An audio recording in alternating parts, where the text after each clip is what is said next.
Joe, are you because of that question that has been asked, how do we scale it up?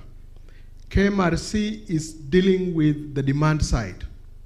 That demand side, the banks are still restrictive. They have not given any concession. And the banks are giving loans at a lower interest rate, yes, but they will still evaluate your credit worthiness, just like in the normal manner. And you'll find that a number of Kenyans cannot even access this money that has been financed by the Kenya government, World Bank, and the rest of DFIs. To that extent, the supply side has not been supported. And that is where National Housing Corporation is coming in. And that's what we have told KMRC, that we need to look at solutions on the supply side to take care of, to scale up now the TPS arrangement. On the second question, by law, the developer has a responsibility of maintaining the common property, all the common areas, external. That is the responsibility of the developer in terms of repairs and maintenance. All major works, if they are capital in nature, that we are now we are trying to get away of financing capital works, because in the course of the life of the TPS, there may be a need for major works which were not envisaged. But the internal repairs is the responsibility of the purchaser. And internal means if it is blocks of apartment up to your door when you get onto the corridor. Thank you very much. Thank you. Let me bring in Peter here. Yes, if I may actually go back to Sita's question in terms of the structure of tenant purchase. Remember, this is an agreement. It's an agreement to buy a house, but stretched over time. Slightly different than a mortgage, because by the time we're talking of a mortgage, ownership has shifted. In the case of a tenant purchase, that ownership will not accrue until much later after you have paid everything.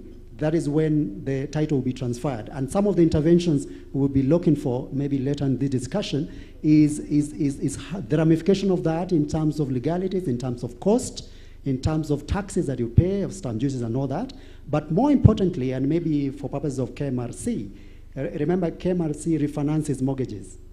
Is already, there's a primary mortgage lender, and KMRC comes in to refinance an already existing mortgage. And looking at the regulations of KMRC, we are talking of fully secured mortgages. So that brings in the fundamental difference between this aspect of the tenant purchase and mortgages. So until such time, and this goes to scalability, until such time that we have got regulatory changes that will enable proper interface with the law to make it a bankable product in a manner that is scalable in the sense of financiers, then we can talk of receivables. Receivables being harnessed in a way that will be of interest to a financier like KMRC. Yeah. Thank you, Peter. Two things. I'm told the next presenter is waiting, so we'll expedite this process. Let's take that question and that lady, and then we come back here. Very briefly. Fine. Thank you so much. Mine is not more of a question, but because we have the Housing Committee Chair, MP Minister Ngeno, that I just left campus the other 3 years ago, and I think I discussed this last time here, and I wish that I reinstated based on a comment from Mr. Washington, which he has touched on, that we have fake developers around. We have experience around institutions in Kenya, especially maybe I'll say an institution where I learned at in Eldred, whereby we have developers who bring up houses just to exploit parents. Most of us here are parents, Indio. Yeah, and then you find that they are charging students higher rates of rent. So if you're talking about affordability, I don't know how KMRC can come in to ensure that these developers also look at the rents that they are putting for, especially our areas around institutions And I think Mheshimiwa Ngeno is taking note of that. Thank you, sir. Yeah, finally, yeah, I also talked about, I think I'm out of time. Yes, you Yeah, are. Please pass the mic to the lady here.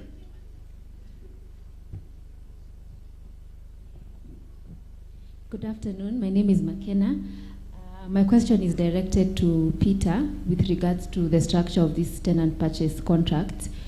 How do you handle a situation where the tenant, during the course of this arrangement, for one reason or another, decides to relocate to a different house or a different unit and would wish to continue with this arrangement where they eventually become the owner? Do you interpret the word tenant in your contracts strictly to mean the tenant and that they must be in possession, or do you allow your tenants to assign their units to other people in the event they upgrade? Thank you very much. And that, so we have two questions. We have one question to the Honorable MP. We have that one going to Peter. And that question for Peter, let's start with you maybe. Is there an exit clause in this sort of arrangements? I have actually looked at a number of TPS agreements, tenant purchase agreements, and there is an exit provision. And what I've seen, let me again give an example of what I've seen. There is a lock-in period where you are not supposed to leave the premises unless due to some specified reasons which are set out in the agreement. Then in the event that after that, after that period of time, you are right to either assign your interest to a third party is provided for, and the mechanism for how you can assign that interest is provided for. Or in the event that you want to exit, as in sell, is also provided for. And also in the event of a breach, because there could be a situation where you got in and then you are not able to complete, again, there's a provision for that. All that is contractual, and it depends on the developer who is actually you are contracting with, because it's not regulated like in UK where there are certain provisions, so it is how you negotiate. And what the exit provisions are is that if you have paid, let's say for a considerable period of time, then you are not able to proceed, and the developer can step in because you are in breach after giving you notice. In the subsequent resale, if there is a markup after recouping the balance of your amount and their cost, that extra is supposed to come to you. That is a contract that I've seen. In case you actually want to exit and want to assign to somebody else, again, there are assignability provision where you can transfer your interest to a new party who, with the consent of the developer, and then you get your markup due to the negotiations that you have had. Gentlemen, I'm told Rory, our next presenter, is waiting on set. Let me just invite you, starting with Washington, give your closing remarks very briefly.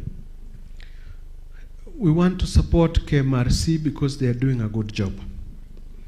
We must also know that 40% of Kenyans and the world population rent houses. And the issue of renting houses, or houses for rent, must take center stage, just like we are trying to discuss home ownership.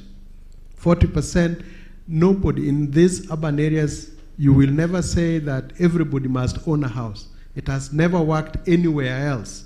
It almost worked in Libya, but never anywhere else. So we must also give focus to renting of houses or houses. That's why the government of Mzungu built houses here for rent. The second one is some legal issues. If we are to scale up home ownership, particularly apartment buildings, Sectional Properties Act, even though it was amended a year and a half ago, it still has certain areas that still need to be amended to allow for faster ownership of houses. I think we are good to go. We are ready to give you the affordable housing. And that affordable housing must be looked at from the top to bottom. We are not just looking at the low income. Even the middle income, they also have challenges. Even the upper category also have challenges. Thank you. Thank you. Peter, in 30 seconds. I think what I'll say is to re-emphasize that these tenant purchase schemes have been with us for more than 40 years. It is time that we brought in a proper regulatory framework that will enable scalability, that will enable protection both to the purchaser and also to the developer. And that is the only way we are going to take it away from contract making only to a regulated framework that has more definitiveness. Thank you, gentlemen. Let's appreciate them. I wish we had more time for this conversation. You may resume your seats, Asanteni Sana. Next on stage, we have a presentation being delivered virtually by Rory Gallagher from the World Bank Group, where he is delving into the subject of improving the pace and scale of affordable housing in urban Kenya. Rory, if you can hear us, please take it away. Thank you, Program Director.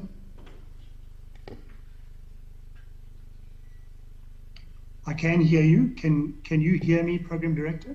We can hear you, yes. Brilliant. So thank you very much for the opportunity. Thanks to KMRC.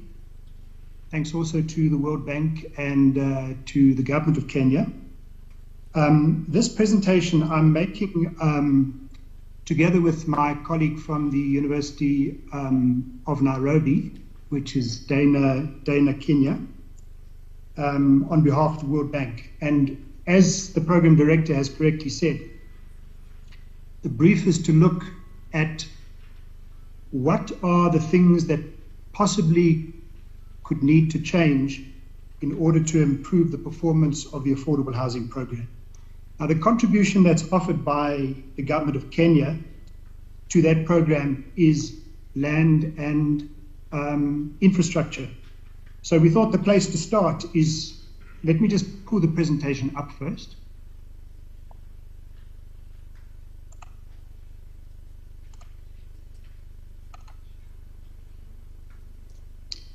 Are you able to see the presentation? Is it on the screen?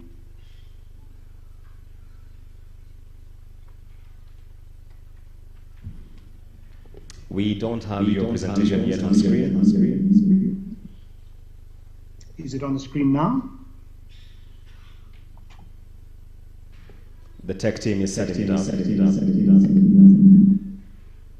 Did you say that it's there?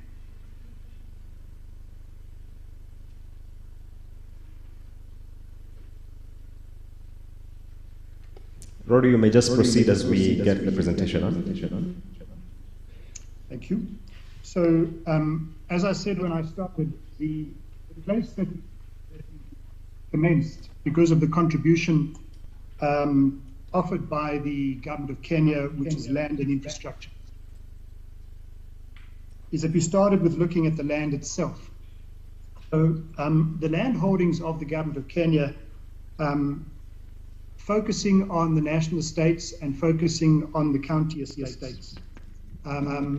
It's very well located land. It's not very densely developed land. So on the face of it, it is a huge opportunity for the program. But take a closer look at the land. It's what you might call a non-performing asset on the books of the Kenyan government. What one of the key respondents indicated to us is that Kenya is asset rich but cash poor. And that certainly is the case. So, for example, when you look at the 57,000 units that are built on the national estates, those units are charged out at an average of about 30,000 Kenyan shillings per month. But what the ministry requires to maintain it, it doesn't obtain it, but it would like to obtain 51,000 Kenyan shillings per month. So immediately, looking at the cost to income ratio, there is some contribution made, not at that level, but there's some contribution made to maintain this land and these buildings, but it's not at that level. So on a year-by-year basis, the value of that asset depreciates if you're looking at the top structure, because it's not able to be maintained. But also it's a drain on the fiscus because it's effectively subsidized. The same arrangement also exists at county level. So, for example, the city of Nairobi has got a total of 17,000 units. The city of Nakuru has got more than 5,000 units. So just take in Nakuru, most of the revenue is not being collected.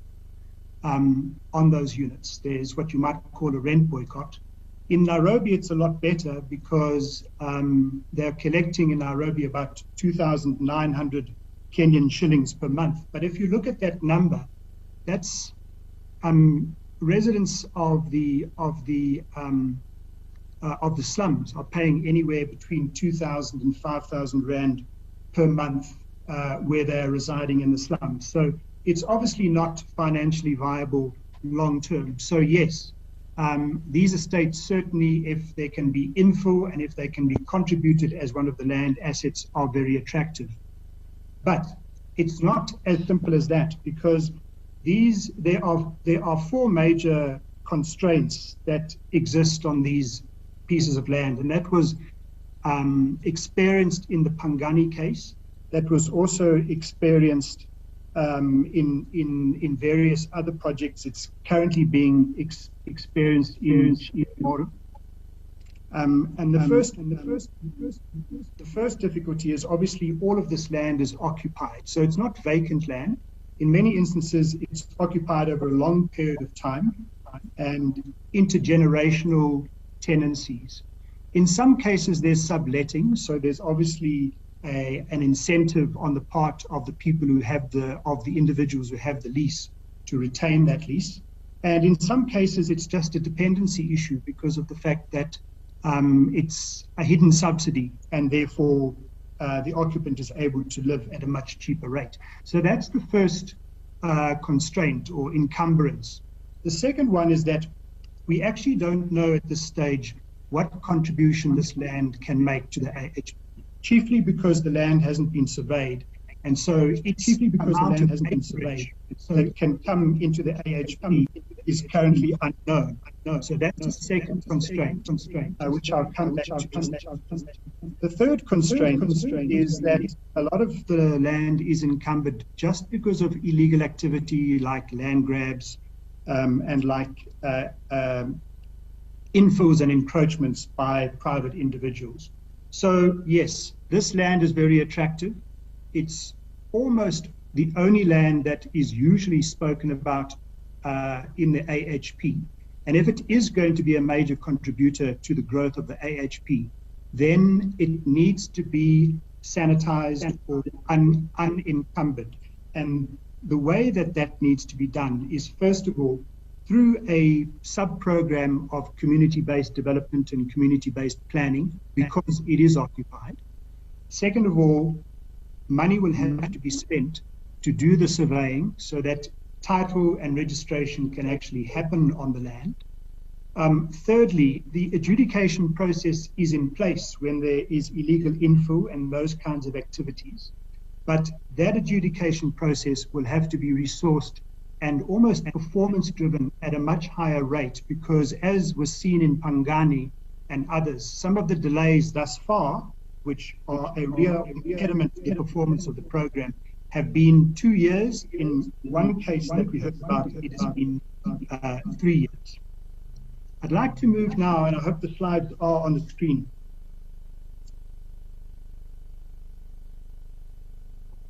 I'd like to move now to the question about the AHP in its current configuration. The first thing to say about the AHP, which is no secret to anybody in the room, and it does come out, even though the work that myself and Dana have been doing wasn't tasked to look at the financial part of the value chain, but it is without doubt, if you're going to have a list of what the constraints are on AHP, the constraint right at the top of that pyramid is that the program is not adequately capitalized at all. And just to give the room a little bit of a feel about what we're talking about when we talk about capital requirements, we're talking for a program of 250,000 units over 5 years. We're talking of 3.4 trillion Kenyan shillings from all sources that's required. On an annual basis, we're talking about 675 billion Kenyan shillings per year. And just to get some kind of perspective, that annual requirement from all sources is 20% of the Kenyan national budget, and it's the entire budget that's been set aside for capital development. So there is a problem when it comes to capital adequacy, and that is the primary problem that needs to be solved. Either the money needs to be found from the sources that we'll talk about, or the program needs to be made cheaper so that it requires less capital. At the moment on Bomayango, even with the 350,000 registrations on Bomayango, we are told by NHC that only 10% of those registrations are making contributions. The second major problem with the current configuration of AHP is what we've been calling the price versus cost mismatch, revenue versus expenditure for the developer. It doesn't seem that it would be money worth spent doing any more reviews about different case studies. There have been so many case studies done. It is now very, very clear that the guideline given in the development guidelines on the maximum price will not work in the current market because of the costs incurred by the developers. And this is given on the slide just by comparison. And I'm going to leave it at that because it is really as simple as that the development guidelines are delinked or detached from the cost of things in the market. The third major thing that needs to be dealt with on the current AHP is that the product suite is rather too narrow. In other words, it's not hitting the target market that's been defined under the guidelines in many cases, because a lot of that market is not able to borrow the money or sometimes chooses not to borrow the money. One of the respondents used the phrase that there is no market without alternative financing products. So that is why a broader suite of options is needed, including the fact that a lot of the target market choose mobility above 10-year security for reasons which I think are well documented in development literature about how the poor need to survive in urban environments. And the other reason is simply that it's too expensive. For that part of the market, not only too expensive from a capital point of view, but especially from an interest point of view if the money needs to be borrowed. Kenyans are saving. 20% is put down, for example, in cooperative housing, but then the interest paid in that environment is only 12.5%. And this is why we are seeing already in the early AHP projects, the purchasing happening by individuals higher up the food chain, happening by individuals higher up the chain. Then the fourth issue is the pipeline issue. I think it's well understood that to check the capital markets into affordable housing, they need volumes. And the capital markets and even institutional investors are not very involved, in fact, across most of Africa, because the volumes are too thin. This is your classic chicken and egg. You need the development financing and the construction loans to build the pipeline, but the lenders want to see the pipeline and the volumes so that they can make the financing available. So that is the catch-22, if you like. And the last major thing that we identify on the AHP that we think needs remedy is the fact that the management model for such high density development is pretty much non-existent. Yes, you can create a management company in Park Road, but no, the maturity of the property management environment to manage such high volumes needs attention. Then I'd like to briefly go to two other elements in the value chain. First of all, land assembly. When it comes to land assembly, the current stage that has been reached for AHP is that only 5% of the required land volumes has been secured by NHC. This is based on the current configuration with the current densities being used in AHP, which tell us that what will be needed is somewhere between 8,000 and 9,000 acres of land. So Kenya is a long way off that target. Of course, the question does need to be asked, and we do ask it in the study, is If scale is non-negotiable, because 250,000 units per year is a lot, but just to give some perspective, 250,000 units per year is 180 Park Road projects every year.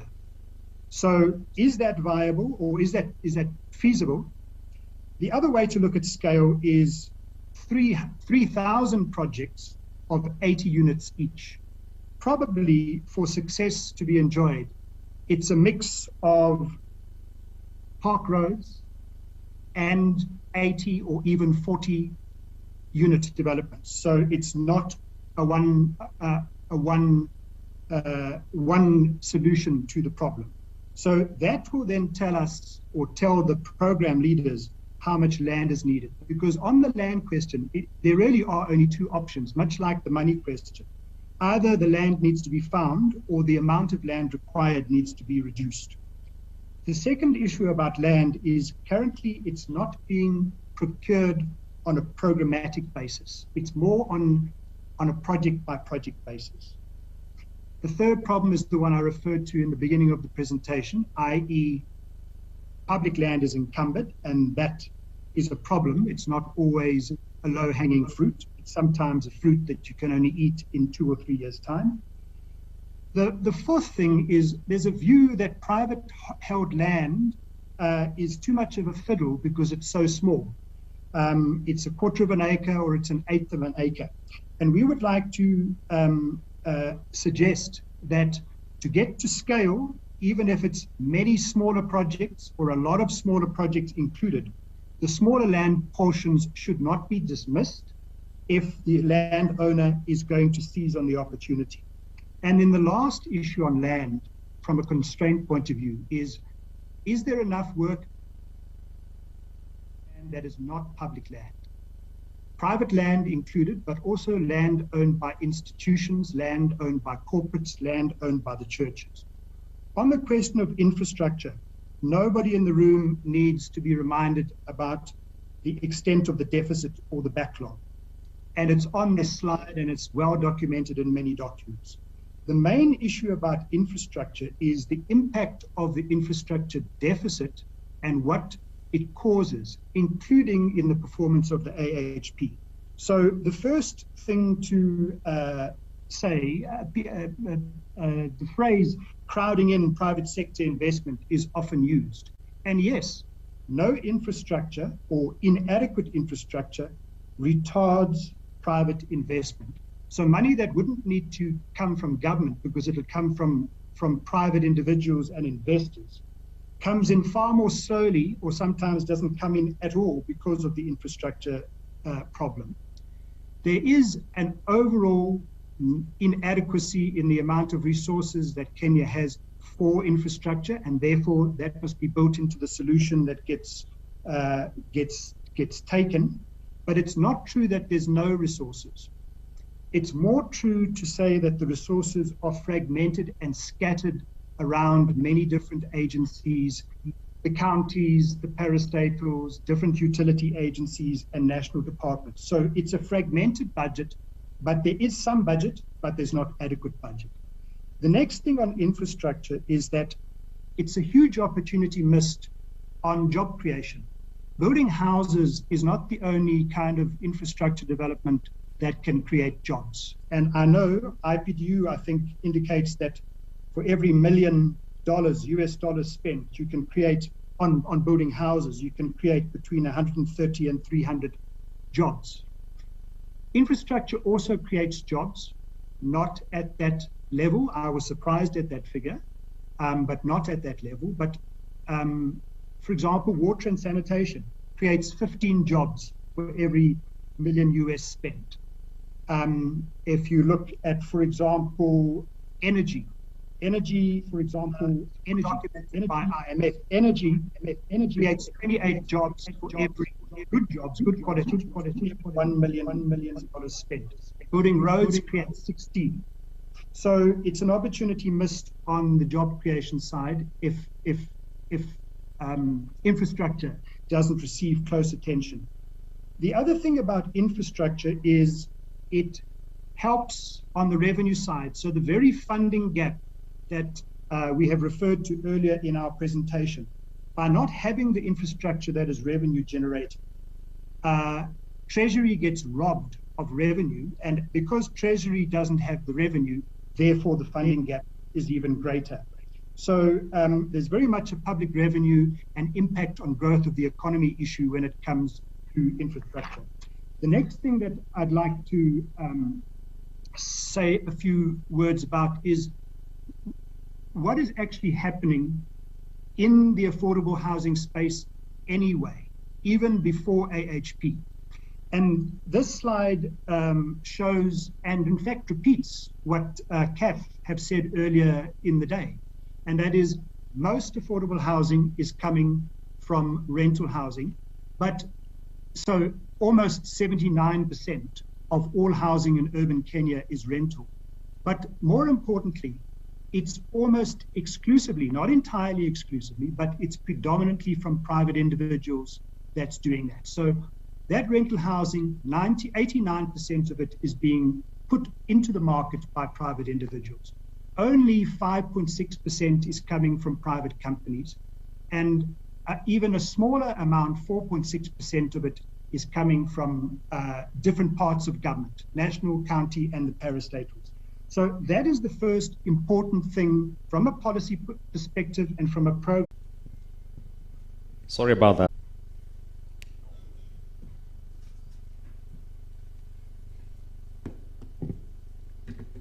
Rory, are you back?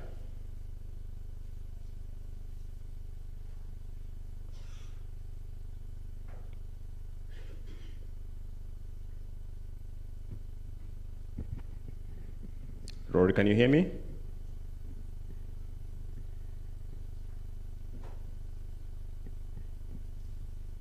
Looks like we're having... Rory, can you hear me? I can hear you. Great. Sorry for the disruption. You may wrap up your presentation. I do apologize. Your sound is terrible. I don't know when you lost me, unfortunately.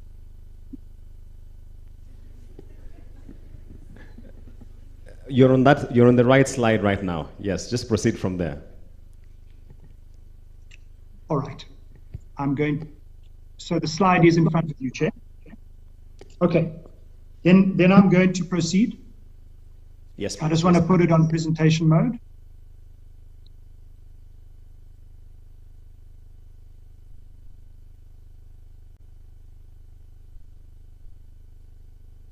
All right, I'm proceeding. So the top left picture is a sectional title development by the private sector, and the top right picture is cooperative housing, which supplies also a lot of housing in Kenya.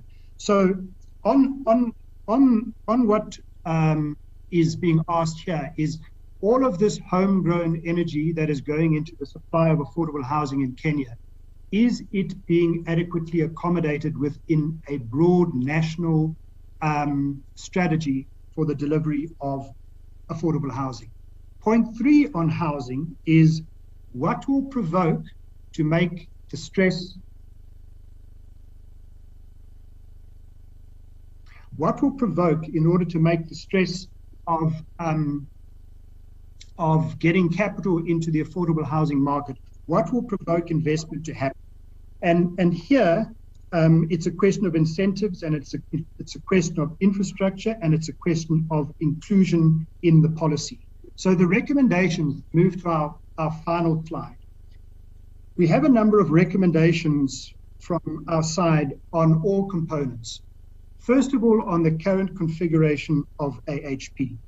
On the current configuration of AHP, how does the financial viability of the program get improved? And part of the answer to that, we think, is to move beyond the high density bonded sales. Not that high density bonded sales are not part of the program, certainly not, but that high density bonded sales are part of the program as one of the prongs in the strategy, so that a segmented market can be served. Secondly, and there's 7 recommendations on this one, the revisions to the DFGs. not only on price, but to accommodate all the programs in AHP, not only the bonded high density, and that will have an impact on the annexures that are in the DFGs. Thirdly, the building of the pipeline. And the building of the pipeline can be done if the sub-programs for sanitizing the public land and the overall program for infrastructure and land is implemented, which I'll come to in a moment. Fourthly, to unlock the institutional savings. And part of the reason why a high volume rental housing program, we think, in addition to the small volume, many but small, tenement style housing that Cassia has referred to, but also a high volume, high density rental housing program should be accommodated, is because that is likely to unlock some of the investment from the institutional investors because of the strong revenue stream. Fourthly, that private capital, and I include in the private capital from the small tenement investors, gets drawn in to make the price tag lower for government. And lastly, two more points, is the price of financing. It's beyond the remit of this study group that's done it, but the price of financing, both for developer financing as well as end user financing, need to be attended to. And on the management side, 3 take-homes. First of all, allocations and disposals, because at the moment, a subsidized intervention is being bought by investors, and there are measures that can be taken to better regulate allocations and disposals. Second of all, the regulation of the property management environment. Thirdly, regulation of landlord and tenant relations, especially if large volumes of rental housing are going to come in. If you jump to the left-hand side of this slide, on land assembly, the recommendations are, first of all, that there needs to be a fully fledged program. And it needs to be almost, the picture in our head is a matrix, because it needs to be area-based, but it also needs to be multi-sectoral. Public sector, institutions, private sector, etc. For a program that is performance managed to secure the land that is needed and can be accounted for. Thirdly, the sanitization.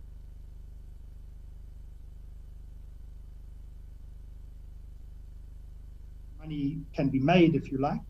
And then thirdly, that this land pitch needs to be made on the basis of a revenue model, because at the moment, with the cost to income ratios on the public land, it's, we think, easy to sell. Then when it comes to the infrastructure question, we do agree, and the PS had mentioned it, that an interagency infrastructure council is called for.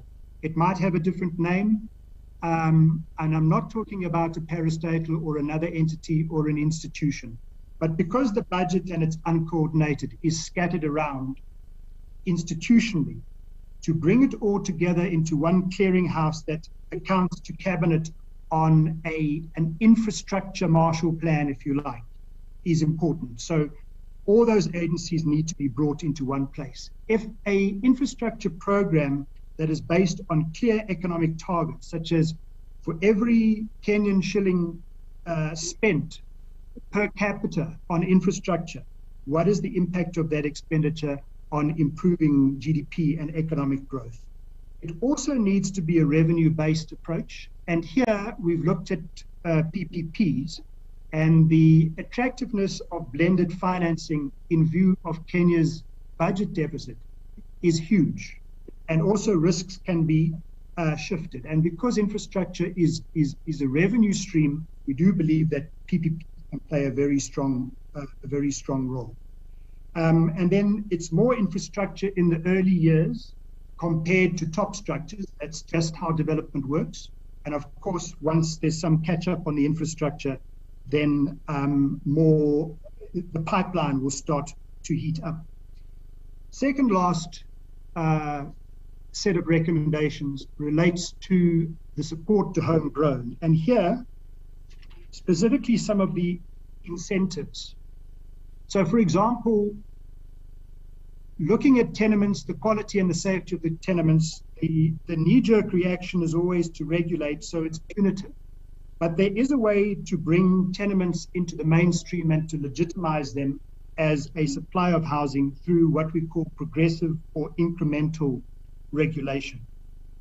Government as an enabler, not being punitive, but government as an enabler, as performing an advisory function, a training function, an empowerment function, can do a great deal to assist us, to be proactive, not for these investors to try to hide in the shadows to do what they need to do, but for government to approach them proactively and also to offer some solutions to their financing shortfall. So, for example, borrowing the idea of the Shore Bank model. So there's many incentives that can be tried when it comes to supporting homegrown affordable housing. The last point, because I do realize that I'm fast running out of time, Program Director, the last point, and we do feel we must make this point because yes, land is a constraint. Yes, infrastructure is a constraint. At the top of the pyramid, yes, capital is a constraint, both on the supply side and on the demand side. Money is a problem. From the 24 stakeholder interviews that we've had, the constraint that we would rate second, right underneath the money constraint, is what we call bureaucratic risk. So the wheels need to be greased. If all the other components, the more technical components, land, infrastructure, financing, etc., legislative change, regulatory change are put in place, but the machinery that runs the program, those wheels have not been greased. So the one that comes up all the time is the revision and the modernization of the tools used by government for titling and for planning approvals. That doesn't appear to have an end in sight of when that will all be in place to speed up titling and to speed up planning approvals. So that requires right underneath second place behind financing that needs attention.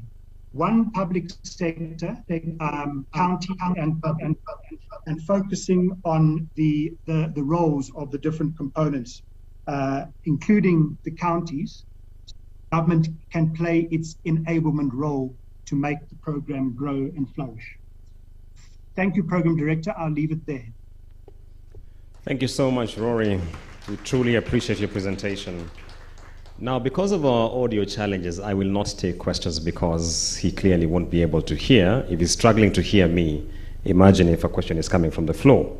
But we do encourage that we have all the questions pulled together through the Mover app, and KMRC team will see how to respond to that. Ladies and gentlemen, we've come to the end of the Affordable Housing Conference 2022 edition. And at this particular juncture, it's my distinct honor to invite Nyana Yanga to give us the resolutions and the vote of thanks.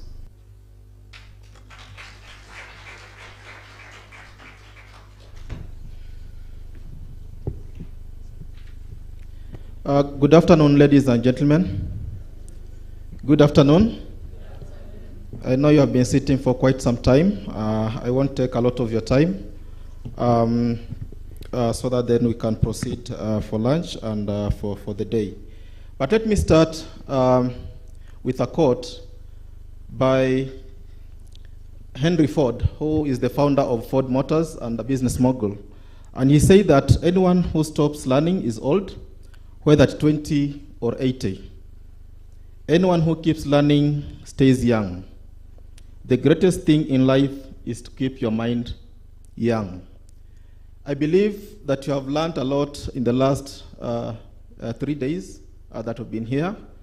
But most importantly for us as KMRC is that this conference is not just a conference to exchange speeches and listen to the presenters, but to take some very important recommendations that we'll be following through to ensure that they're implemented by the various ministries, agencies, and even ourselves.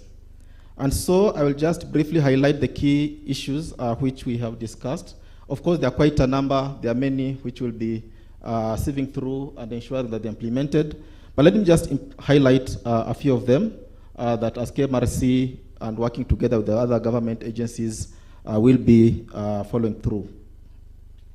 The first one was the establishment of a task force to coordinate delivery of the affordable housing initiatives, which we have discussed in this conference, some of which are discussed in the previous conference last year, some of which have been implemented, and some of which are still being implemented. So there'll be a multi-sectoral task force to ensure that all these issues are put together and implemented. And most importantly, maybe that task force to have a multi-sectoral plan. I think that came out very strongly, so that there is enhanced coordination among all the parties who play in the affordable housing space. There was commitment, for those who are here on Monday, by the PSS and the CS about the government providing horizontal infrastructure to ensure that then this lowers the cost of construction all across the country, working with the various ministries and county governments. We talked a lot about tax issues, and there was commitment by the government, the CS who are here, to streamline the tax issues which have not been achieved or which have not been actualized. We are looking at things to do with tax exemptions, stamp duty exemptions of first-time home owners, among others, which are already in law, but there's lack of regulation to ensure that this can be actualized. And the minister or the PS committed within 2 months, to ensure that these are put in place, or at least there's some guidelines to ensure that people can benefit from these initiatives. The other one is the establishment or operationalization of the Housing Development Fund. We're all aware that this is something which was there, but it is now being rejigged again, and it will be coming to Parliament very soon to ensure that then we establish this fund so that we also fund the supply side of the housing equation. The PS Housing also mentioned that under the DPO, we have several initiatives that are ongoing. One of it including the establishment and operationalization of the risk-sharing facility to ensure that then it goes to de-risk further the people who are borrowing from the bottom segment of our society, or those whom have alternative sources of income and not necessarily the pay slips, which most of our financiers tend to keep away. Digitalization was overemphasized at the lands registry and all the land processing mechanisms at the lands registry. The ARDISASA platform, which key issues were raised in this platform, and we will be following up with the ministry through that multi-sectoral platform to ensure then that this is also actualized, to remove that friction and ensure that then transactions can move in much faster. We are also glad Mheshimiwa is here. There was talk about so many bills which have been pending in Parliament. We talked about the Valuers Bill, National Ratings Bill, Landlord and Tenant Bill, National Disaster Risk Management Bill, quite a number of them. But most importantly is that the team here saw that it is important, it will create more value and more efficiency if all this can be consolidated into only one housing act for efficiency, so that people then have only one central reference point when it comes to housing matters in this country. I think that's also a very key issue which needs to be taken on board to be followed through for implementation. Other issues included the issue of the 40% allowable withdrawals, which is already there, but I think there's also a tax on it, and I think that is something which will be followed through. We talked about issues about data and the open access system, which FSDK promised to follow. And we urge all yourselves as professionals, as private sector, to join in this cause and play your roles where you are to ensure then we achieve the housing, the affordable housing agenda, including coming up with innovative products, innovative ways of financing, innovatives and alternatives way of delivering units to Kenyans. As KMRC, we are at the center of all these initiatives to ensure that then they are followed through.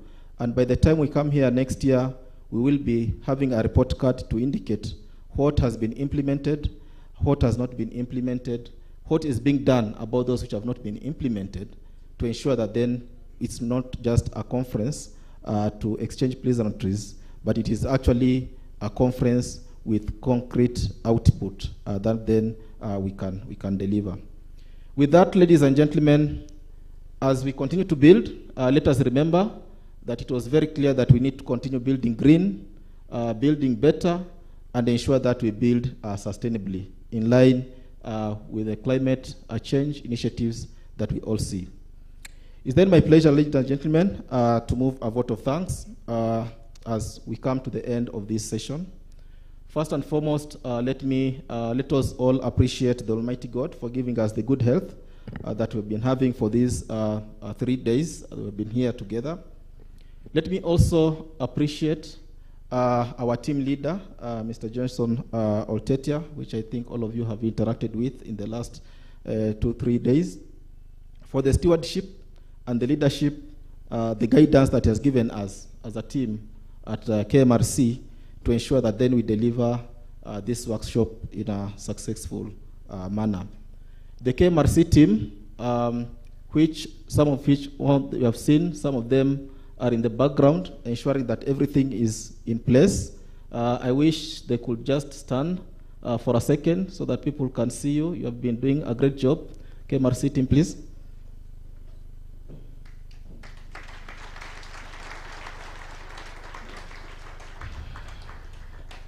Jeo, I thought you're also part of my team. Thank you so much. So this is the great team that has been putting everything together. We really appreciate for the good job that we've been doing. We also wish to appreciate our financiers, the National Treasury and Economic Planning, as well as the World Bank, who came in handy to support us. We don't take that for granted. For the great speakers who have taken their time to come here to be with us, including Mheshimiwa, who is with us until this time, we don't take that for granted. We know there are so many things that you could be doing at this particular time. You have a lot of knowledge. You could have well have chosen to stay with that knowledge, but we thought it's good to come and share with all of us. We don't take that for granted, and we really, really appreciate for the time that you have taken to be with us here. For the event planners, thank you so much for preparing the background issues to ensure the sound systems are all okay, the visuals, everything is okay. And as we come here, we come to sit comfortably to listen to the presentation of the speakers without any hitches. The hospitality, the hotel, the food and everything, who are able to put that, we really appreciate. But most importantly, lastly but not least, to appreciate all of you for taking time out of your busy schedules to come and contribute ideas that can then take our affordable housing agenda forward. We really appreciate yourselves for taking that time. We don't take it for granted. We really thank you so much. And next time we call you upon, please don't hesitate to join us in implementing some of the resolutions that we have indicated. Lastly, Bwana MC, thank you so much for taking control of the program for the last 2.5 days that we've been here. It has been a great pleasure working with you.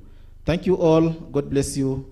And may God bless you all as you break for lunch. Thank you.